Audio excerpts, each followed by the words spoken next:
जेनजीहरूले देश जलाए भने कुनै जेनजीहरूले चाहिँ देश बनाए, फरक यति मात्र हो।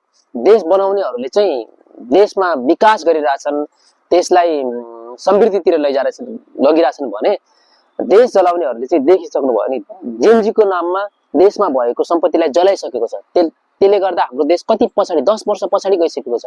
यो कुरामा चाहिँ ध्यान कसैको गएको छैन। तर खाली मिडियाबाजी गरेछ, दुनियादारी गरेछ हैन, कसैले पार्टी खोलेछ। अहिले नेपालमा जनता भन्दा पनि पार्टी धेरै भइसक्यो के।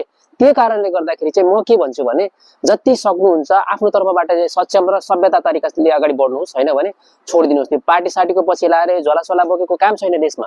देशमा मलाई चाहिएको कुरा चाहिँ एउटा यति मात्र हो कि हामी युवाहरू चाहिँ कमसेकम देशमा रोजगारी नभए पनि विदेशमा जानको लागि त सहजता हुनु पर्यो, हैन। त्यही भएर चाहिँ म के भन्न चाहन्छु भने हाम्रो अहिलेका युवा जेनजी पुस्तालाई चाहिँ यो जेनजीको नाममा बदनामी गर्ने काम चाहिँ नगर्नुहोस् गाइजहरु, राम्रोसँग चाहिँ अगाडि बढ्नुहोस् भन्न चाहन्छु। धन्यवाद।